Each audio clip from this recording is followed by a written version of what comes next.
Are YouTube resellers used car salesmen? Well, that's what people on Facebook reckon. So what we'll do is we'll actually talk into a little bit of that topic today. I have some very strong opinions, both sides of it. So for once, I'm not actually sitting on the fence. So if you're new here, my name's Minion J. I work for the Disgruntled Octopus. I know I keep pointing to this guy, but he's not the Disgruntled Octopus. He's the line manager. In the last video, we've actually asked for some name suggestions. K-Fun's pulled through.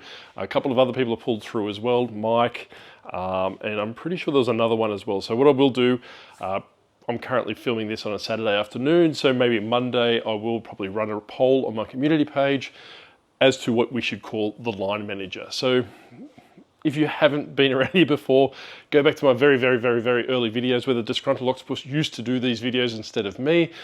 Apparently he's more busy now, so he's farmed it out to me. I'm doing the videos. However, let me know in the comments section. He has been talking with Grumpy Granny, and they are looking at doing a Friday night live after 9 p.m. So I don't know, too sure what time that is in a different time zone. So this is Australian Daylight Savings Time or Daylight Time or Eastern Standard Time, depending what time of the year you're looking at. However, he did mention that he will do it on the proviso is that it's an after 9 show, in the sense it will be a little bit not family friendly, put it that way. There might be a little bit more swear words.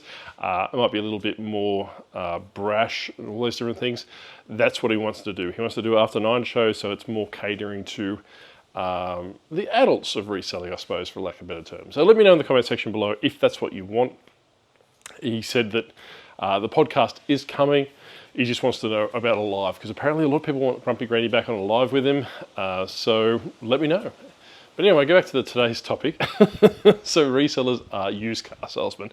I was going through my beloved Facebook pages today, looking at the Australian ones, the Australian resellers Facebook page, and a comment came up with this one particular anonymous participant or anonymous member, I can't remember what the term that Facebook uses these days, asked a question. So basically he wanted to increase his reselling business to $1,000 a month. And what YouTuber should he watch to achieve that goal? So we did have a few people drop some YouTubers in. Grumpy Granny came up for her tutorial videos, which are fantastic if you're that way inclined. However, this one of them got dropped. I won't say who it was, but probably gives that used car salesman vibe. I'll leave it at that. However, so that was a general question, right? So basically, which YouTuber should he, which one should he actually ask for? I actually wrote back saying, you don't really give enough information or enough context. I don't particularly know what you sell, or I don't know, what you're doing or what you're currently doing. Are you selling $999 a month at the moment? You just want that extra dollar? Or if you're selling 20 cents, or you're doing $50,000 a month? I have no idea. Without any context, it's really hard to answer that question. But without shadow of a doubt, the beloved people of the Facebook group started spruiking up, saying that YouTube resellers are car salesmen or used car salesmen, unless you're Blake Gorfine, a lifestyle reseller. He is life of a reseller, one of those. He keeps changing his YouTube channel name, but he was a used car salesman. So maybe they're talking about Blake, but I suppose I've got some really strong opinions on the fact of this. I would go far as to say, and I haven't yet, but I might go back into the Facebook group. And if anyone from the Facebook group is, from here or watching here from there, let me know. However, I suppose from my perspective is that probably a vast majority of those people that came into the reselling space was probably through a YouTube reseller or watching something on like an advertisement or a news article, in the sense of where they actually came into the reselling space, because it's not very often that people materialize just pick up a Lego set and go, oh, I'll sell this on eBay. They normally are funneled in from somewhere, and I'm not saying that's 100% of people, but a vast majority are. So another one basically said that YouTube resellers don't necessarily sell, they just basically talk about how fantastic they are and what they do. Which I agree to a certain degree. There are some people out there that when I listen to them, and how they, like, I suppose, pronunciate their business and how important they are. Then they release their 90 days total. And like PG was saying, is that, yeah, obviously your 90 days total or your revenue is not necessarily your profit. You know, it kind of freaks me out from that perspective. And that was a legitimate use. So I'm quite curious to see what people think in regards to YouTubers being used car salesmen. I really see from both ends of the spectrum, right? Like, I suppose me, from my perspective, geez, I'm cracking gold, aren't I? Didn't do a video for a day now, I can't help myself. I get really irked when YouTubers ask to join their channel membership, right? Like, that could be anyone. This is not pointed at anyone, so before you start, you know, dropping names in the comment section below of who I'm talking about, I'm literally not talking about this to anyone. I actually see this across the board. I see Patreons, I see Discords, I see you know, channel memberships, all these different things. And yes, in the past I have offered channel memberships, and I don't anymore. For the simple fact is that me personally, I don't think I provided a strong enough monetary thing. This is where I'm going again. I really didn't think I would provide a, I can't think of the word. We'll just move on from that. You can probably work out what I'm saying. But, you know, what I really think of is that, you know, when people do, all right, I'm going to charge $4.99 a month for channel membership, to me, that should be ad revenue. Like, you know, if you want to talk about this, you know, YouTube to me should be purely intrinsic, in the sense that you're doing it because you like it. If you're doing it for extrinsic reasons, which means that you're doing it to get paid, I can tell you right now, I don't get paid very much.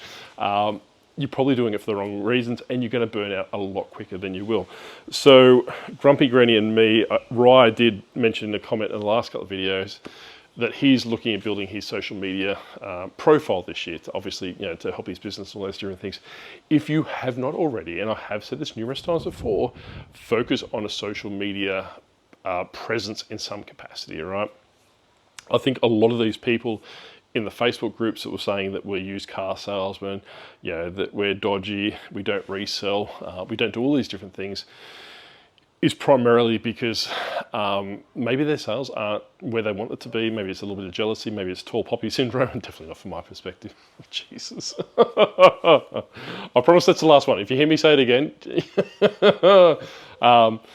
you know, it's from my angle. I'll go from angle. Everyone will be sick of the word angle in a minute. That, you know, the people aren't building social media profiles, right? So me and Grumpy Granny, from a little bit back from our background, is that we were quite fortunate. So when we first did our videos, we were probably getting about 300, 400 views when we did our podcast, when we did our initial videos as well. That's quite unheard of in the YouTube space. I watch a lot of YouTube content creators in America and Australia that don't really get any views. Like, yeah, they're fantastic. Their delivery's fantastic. Their editing's fantastic, and all the nuances and all these different things that should be reflected in a positive light is not necessarily going that way. PDX Picker comes to mind, for example, right? So that guy I could watch for hours and hours and hours. Like, he's got a really soothing voice. I really enjoy what he has to say and all these different things. But then you see other content creators that are bigger, quite much bigger, you know, kind of almost to the point where they're disillusioned, in the sense that they're providing guidance, they're providing advice to people that really doesn't resonate with what it is. So basically, at some point of time, they've blown up, maybe at the right time, at the right place, and not really providing a value statement for their audience. So that's probably what I meant with the channel membership, going back, the value statement. So realistically, I'm not providing a financial value statement to do channel memberships. But like I say, with PDX Picker, right, he may only get 100 views on his videos, and not progress past that. But he quite perseveres. I know Wolfman Goodies, Chad, he's recently clicked over 1,000. I haven't checked his subs for a while, but he did a video a day for 2 or 3 years, he was telling me. And it's only getting to the point where he's being recognized by the algorithm to be pushed out further from that way. So there is a lot of work that goes into YouTube videos, a lot of work that goes into the content creating. So going back to the social media presence, I'm not trying to lecture you, I'm not trying to do all these different things. However, me personally, I have found that my reselling business, or regardless of what kind of business you're in, will be pushed further afield if you have a social media presence, right? So, and I have said people before that with Grumpy Granny and me, we were quite fortunate to get, I won't say a huge base, and by no means are we, flying off the handle with views or we've got subscribers coming out of our ears, but we were positioned a lot better because we had a social media profile beforehand. So with the Disgruntled Octopus, he would be in comment sections. He would be in comment sections of the bigger Australian YouTubers, the American YouTubers, and likewise Grumpy Granny. And Grumpy Granny and I, we do like each other, but kind of contrary to how the podcast plays out. But we would have like these fake bickering fights and all these different things in the comments. So people would thought it was hilarious. Is that Grumpy Granny and me were just bickering in the comments and all these different things. So we got a little bit of notoriety primarily through that. And when we announced that we were going to do a podcast together, our audience was already established to a degree, and obviously we go further and further afield from that way. So please, please, please, if you do have a news resolution or you are looking for one in the 1st of February, maybe consider building your social media profile in the sense that find something that resonates with you. Personally, that the octopus was generated and kind of got a life upon his own. People actively, even now, put in the comment section, when are you getting Grumpy Granny back on? When's the octopus coming back? And all these different things. So they actually want to see that persona. But I'm conscious of the fact as well is there's a lot of people that have come through in the last month. Not many, but if you have, thank you very much. And we appreciate you being here. But a lot of those people would only be seeing me. That if they've seen the Disgruntled Octopus and how his personality is and all these different things, they might go, oh, well, this is not for me, from that way. So that's, I suppose, the happy middle ground in the sense that the podcast will come back. It will come back on its own channel. The Worst Reselling Podcast Ever, I think it's still called. And also potentially the Friday Night Live, which will probably be on Grumpy Granny's channel. She can run with all those different things because I'm sick of paying for EVMUX, $50 a month or something like that. But like I was saying, with the social media presence, you can only get further. You can obviously make connections. You can make deals. People reach out to you, like with Skylanders, for example. People reach out to me and say, hey, look, are you the Disgruntled Octopus? Or, no, I know him. Or do you do all these different things? Or are you this guy? And like I have said previously, when I used to do the shorts on my other channel about Skylanders, I would cater to my audience in the sense of saying, one day I'm going to learn to have a Skylander behind me. I would do them a little bit awkward. I would do them in the sense that I was quite inexperienced, even though it's probably not too far off from the truth.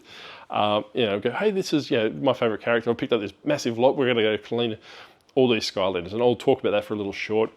I would find there would be a correlation from that short releasing and orders coming through. So what I would do is I would use my editing software to put my little Disgruntled Games logo on the bottom right.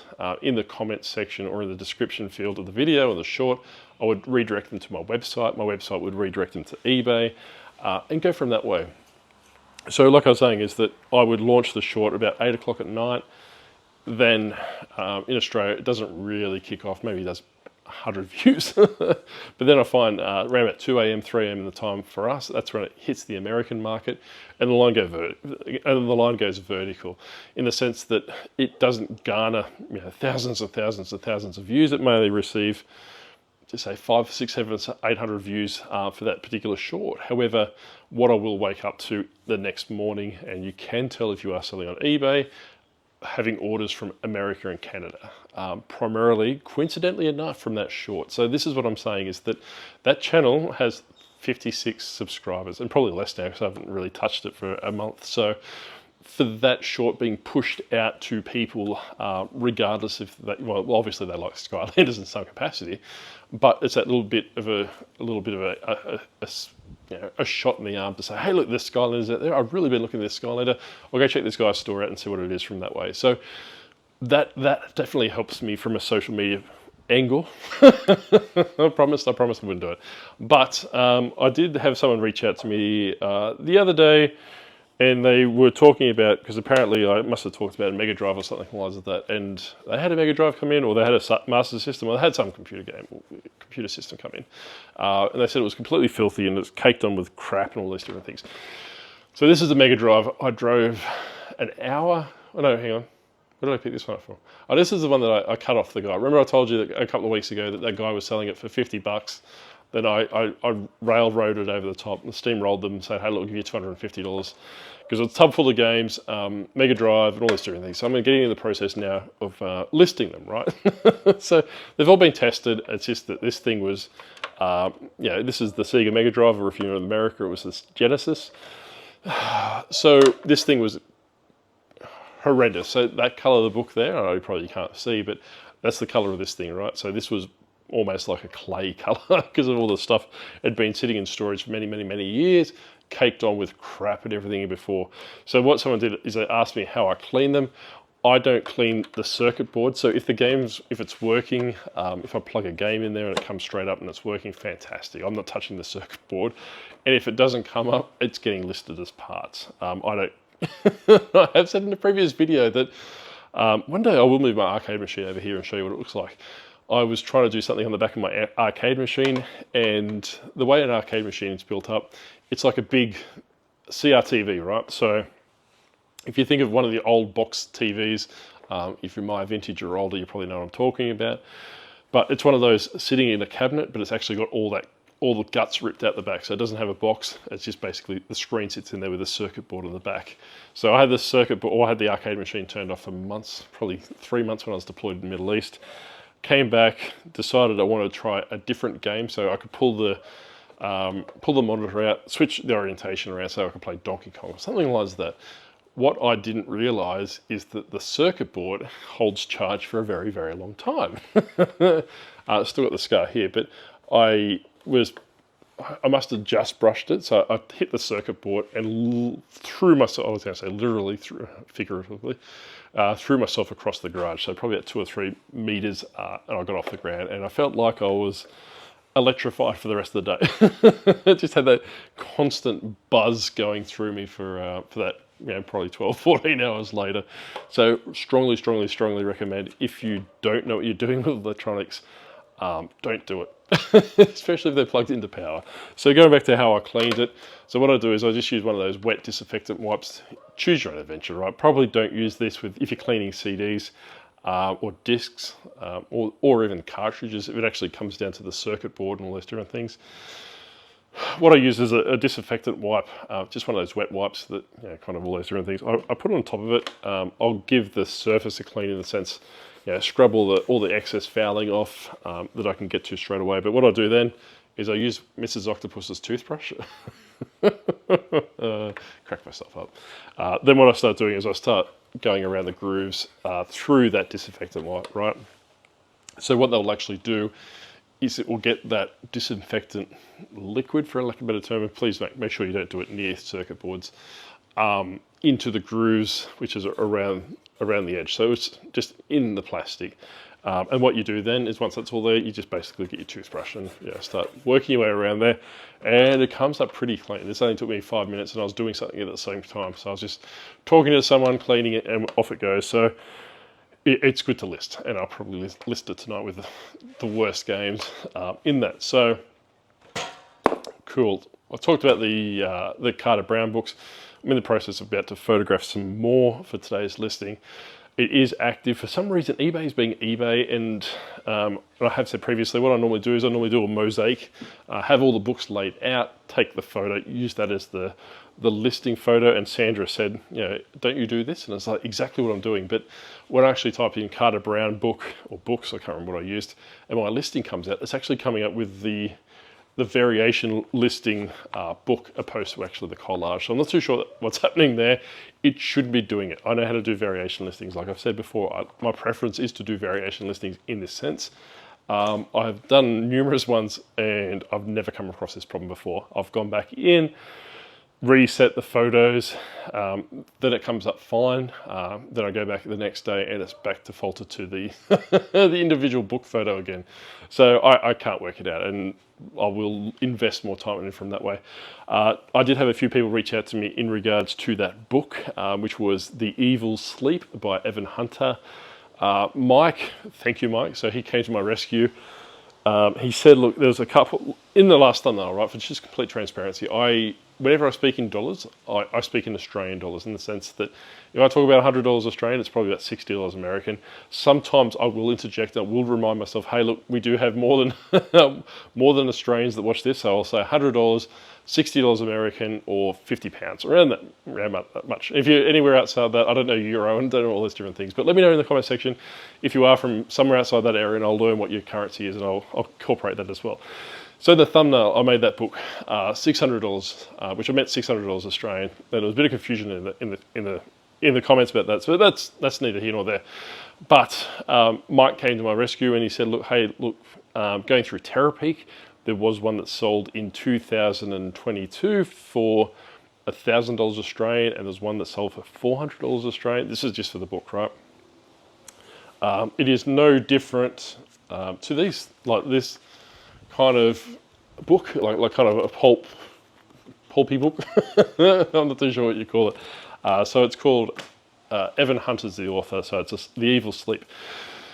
Anyway, so because I said in the video I couldn't find any sold listings, but what it was actually Terapeak is defaulted to Australia eBay, and there hasn't been no sales for this particular book for the last 3 years. The one I went to the computer actually was able to choose a different eBay site, and did go to the US website, well, yeah, ebay.com, through Terapeak, or Product Research, what it's called now, and the ones that Mike was talking about did come up. So they're about $1,000 last, yeah, and $400, whatever it was. Anyway, they are the American version. What I've got here is the Australian version, which, from my research, is infinitely more rare. That's not to say it's more sought after. It's infinitely more rare, because there's a good chance that my copy may be the only surviving copy, and that's a bit egotistical, and that's probably a bit out there, and probably a little bit used car salesman. But in the likelihood, it was 1953, which I'm not born in 1952. I was born in 1982. Thank you for all those that picked up on that. So it was 1953, this book. It may be one of the last surviving copies in Australia, in production, in print, and probably in that condition. Probably I would go far as to say that if it's not in a collector's collection, I've got to think of a better way of saying that, I would be surprised if there's no collectors of a publisher called Phantom Books. I don't know, they don't exist anymore. And when I try and Google them or do some research on Phantom Books, it comes up with the Phantom, you know, obviously the comic book character. So I can't find any mention of this publishing house or publisher existing around that 1950s point. So there may be, you know, people I can reach into. I have gone to Reddit as well. I will start reaching into Facebook groups. I'll start reaching into Reddit groups that deal primarily with like Australian publishers, or vintage Australian publishers, or antique Australian publishers. I'm not too sure the proper words.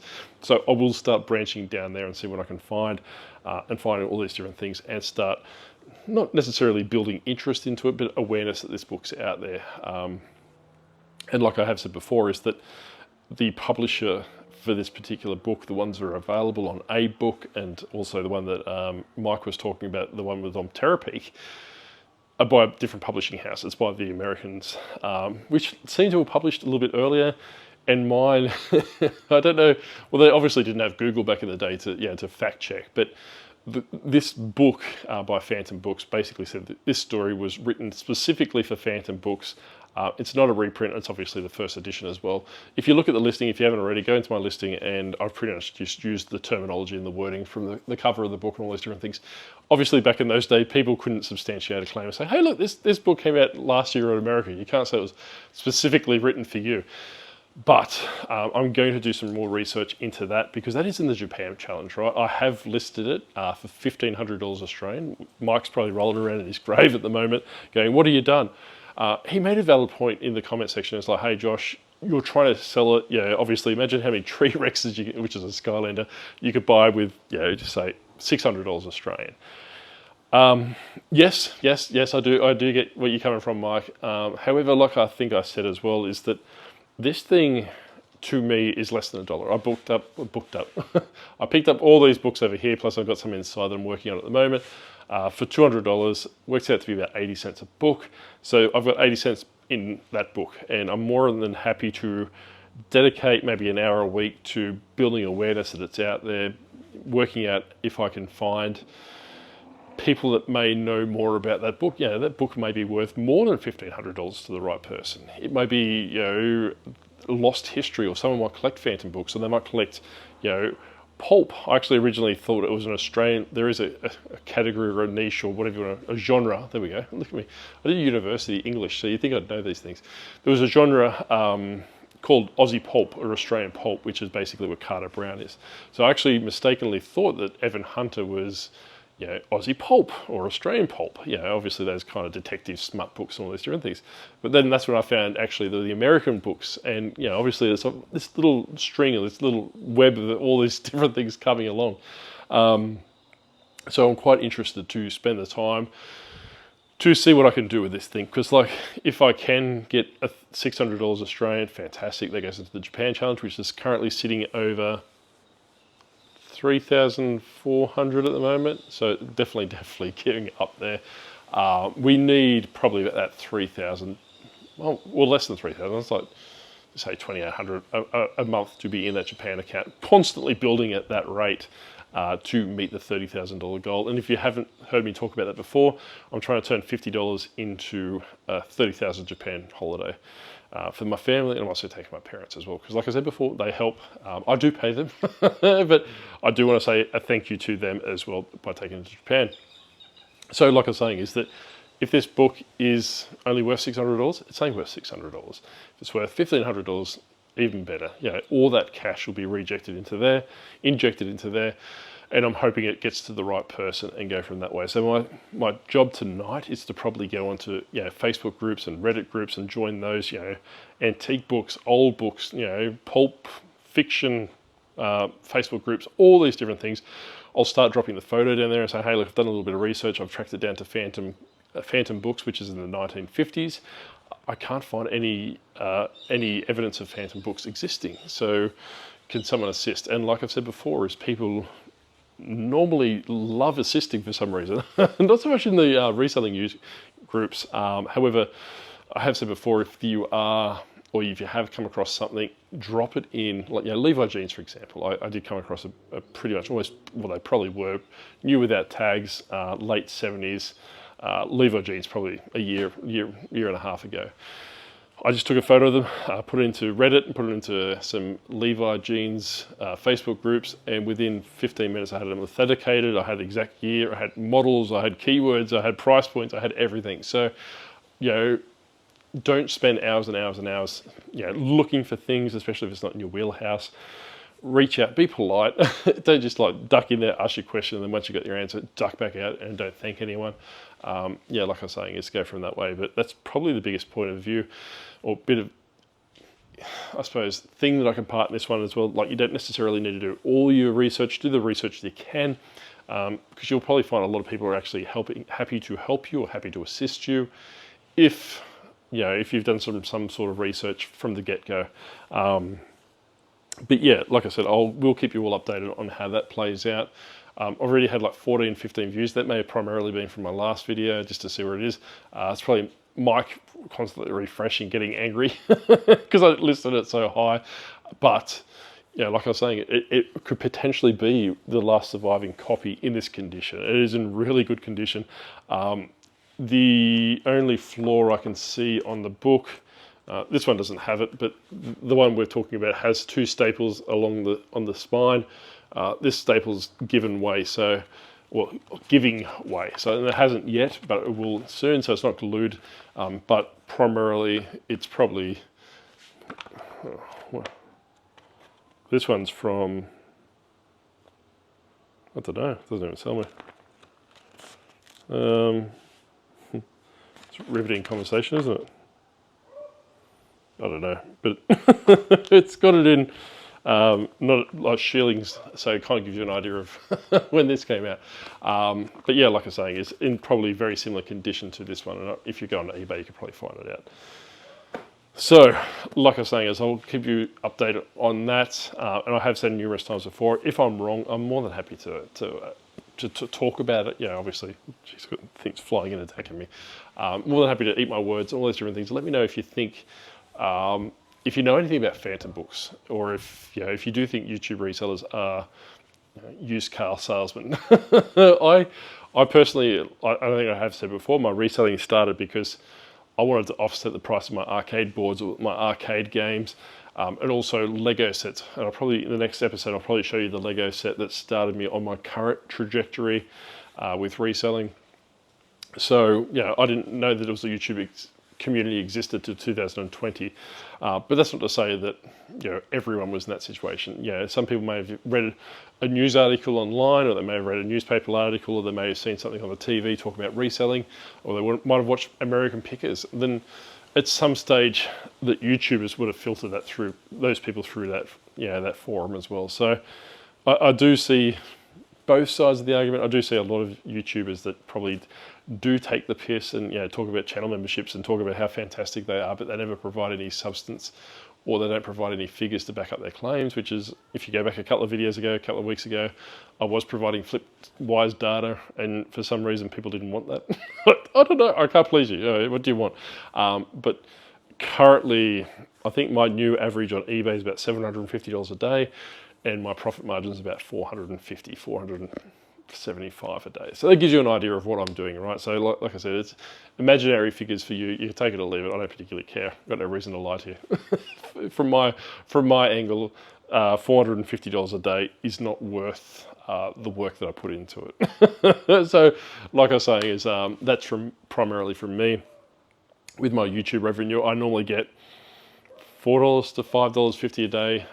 That's through my entire catalog. So obviously, depending on the bigger the counts of the videos and more of a backlog a particular YouTuber has, that's going to be considerably more, but that's where I'm sitting about. So collectively, just say $450 in profit a day through all my little side projects, which is primarily like this, and YouTube, and also with the eBay as well. But like I was saying, let me know in the comment section below if you know about phantom books, what you think about YouTubers, what you think about resellers, what are you up to this weekend? Anything.